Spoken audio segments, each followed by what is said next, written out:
Yeah, let's have a look at the papers, shall we? 25 minutes past 6 now. One story dominates the front pages today, of course, because it kicked off at 7. It was all done and dusted by 9. It had time to make the front pages of the papers, which often isn't always the case for things that happen in other parts of the world overnight. But World Cup agony for England, writes the Mirror, as it pictures a devastated England captain, Harry Kane.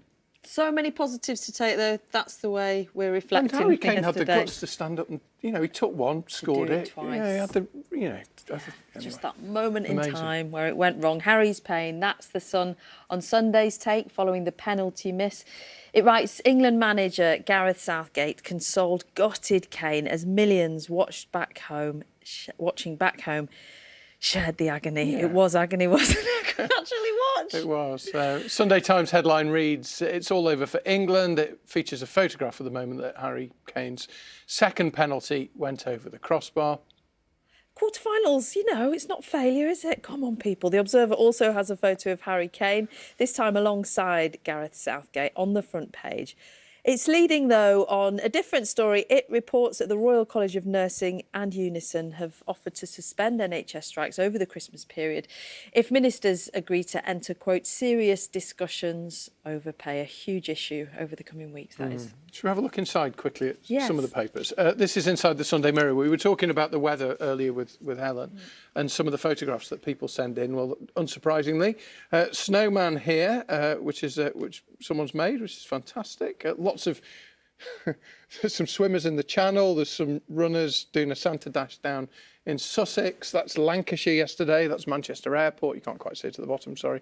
There it is. They had to close the runway for a couple of hours because there was so much snow. Proper snow, that, isn't it? Wasn't it? It's that time of year where the newspapers are beginning to reflect upon the year that we've had. This is the supplement in the Sunday Times this week.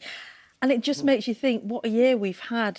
So the changing of the guard, this is one that's featured during the Queen's funeral on the 19th. The lone Coldstream guardsman walking past a sea of flowers at Windsor.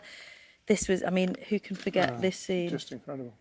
There we go. The bridge that was destroyed over the Irpin River. That was a real moment, wasn't it? Watching those people flee in terror, civilians trying to escape. And this, I'd forgotten all about the heat wave. Unbelievably, that is pictures of Hyde Park in the middle of August. My goodness, yes. England and Wales face drought conditions and hosepipe bans, record high temperatures over the summer. It's been quite greener now, hasn't it? Now, the big debate this morning in the office at this time. Never mind the penalty. Never mind the penalty. Is it all right to dunk your biscuits? Not only is it all right, it is essential. It's the kind of high level of conversation we have at 5 o'clock in the morning.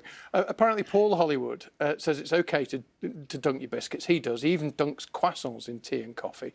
Mary Berry apparently was horrified. He said because he once dunked a jaffa cake in front of her. She was appalled. He says it's a class thing. Because I'm a working class lad, I dunk a cake.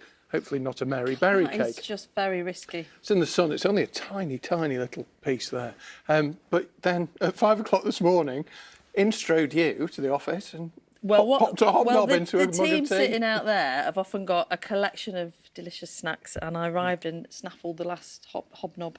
Not any old hobnob. Okay. Sticky toffee pudding hobnob. And yes, I did go for the dunk. I don't know what that says about me, but it was delicious. It's the right way to start your morning. Well, they're the ones that work hard. They're here all night, so that keeps them fueled, doesn't it? Now we know how they get through. Then we went through a league table, didn't we? So hobnobs are OK to dunk because they've got that firmer integrity. But if you dunk a rich tea, you are really gambling then.